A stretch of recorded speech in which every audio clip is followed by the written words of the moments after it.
Good afternoon. It's game day, and this is the 24th of 53 consecutive 5-mile walks from the Wrexham Memorial to the Miners' Rescue and back again. And the weather is absolutely appalling. And as it's game day, our attention turns to football and the Wrexham and Tranmere match that was played at the racecourse on September 22nd, 1934, while the rescue operation was still in full swing. And we'll look at the game a week later against Chester City at Sealand Road.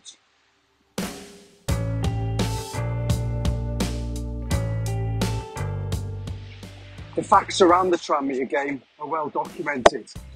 We know that about 50 miners doubled up their shifts to get to a game they would never see. We know of the 2-minute silence, the black armbands, and the crowd of 10,100 who witnessed the 2-2 draw.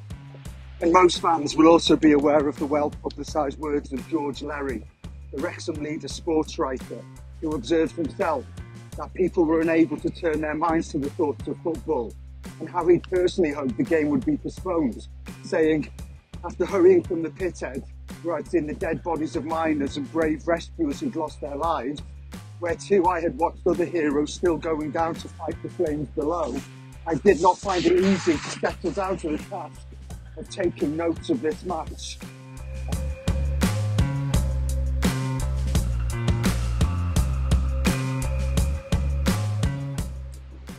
But what did the league system look like back then?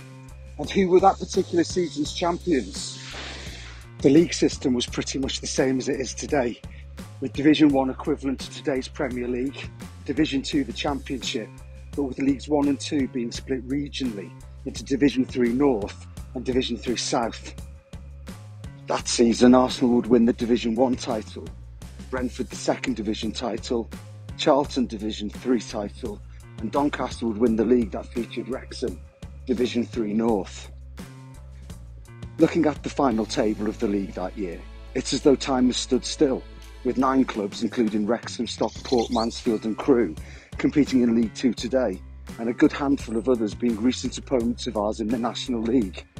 Today's opponents, Accrington Stanley, were also in the league, finishing a lowly 18th. We drew 2-2 at their place on November the 10th, 1934, and the result was the same back at home on March the 23rd, 1935.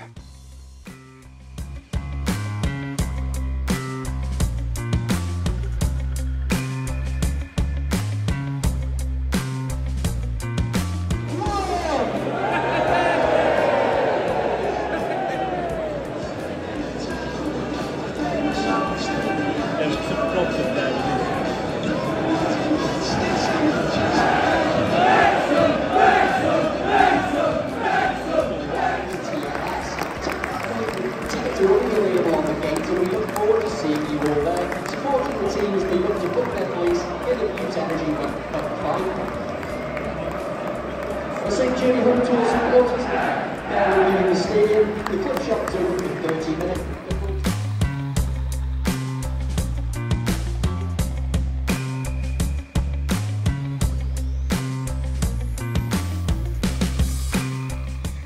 Two clubs are no longer in existence. New Brighton folded in the mid-80s, and Chester City were wound up in March 2010 after an unsuccessful attempt to join the Welsh Premier League. Today, the Phoenix club Chester FC still ply their trade in lower league regional football. The game after the Tranmere match was versus Chester City at Sealand Road on the 29th of September, when the full horror of the disaster was known. Wrexham were thumped 6-2 in front of a crowd of 15,000, and the game marked the last ever goal that would be scored by our record goal scorer Tommy Bamford before his move to Manchester United. The big attendance was surely a show of support, and Chester fans raised £8,800 for the relief fund at a time when cash was desperately needed for the dependents. Chester City directors invited Wrexham rescue workers to take part in the collection and transported them from their homes, and they also approached the Welsh FA with the idea of a combined Wrexham and Chester 11 playing the full Welsh international team. The Welsh FA refused. Wrexham's commitment to remembering the Gresford disaster has remained strong over the decades, and with the takeover of the club by Rob and Ryan, the club's commitment has become enshrined in the February 2021 mission statement, which states under a section called Hard Promises that appropriate and respectful observance of the Gresford Colliery disaster will remain sacrosanct. The FX documentary has introduced the disaster to new audiences on these shores and much further afield. And if the plans for the new COP do go ahead, we will have the most stunning commemoration of the 266 victims of the disaster and a giant architectural symbol of the coal mining heritage upon which this town is built.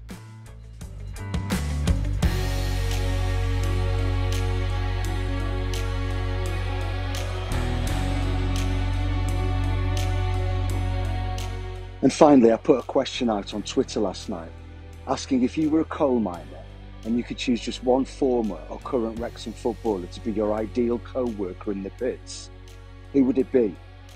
Recognising the requisite discipline, stamina, resilience and courage, a team of Wrexham FC miners has emerged, including Alvon Griffiths, Eddie May, Gareth Davis, Darren Ferguson, Mark Creighton, Glenn Little, presumably for his ability to do what no other man can, Luke Young, James McLean, and the clear and obvious choice of pit captain Joey Jones. Some left field suggestions were made: Lamine Sacco for his ability to headbutt coalfaces, Bobby Grant perhaps taking on the role of pit canary, and Cole Stockton. Thanks, Craig. Today's walk was dedicated to Edward Jones of Kevin, Edward Jones of Gwerselt, Edward G. Jones, Eric Jones, and Ernest Jones.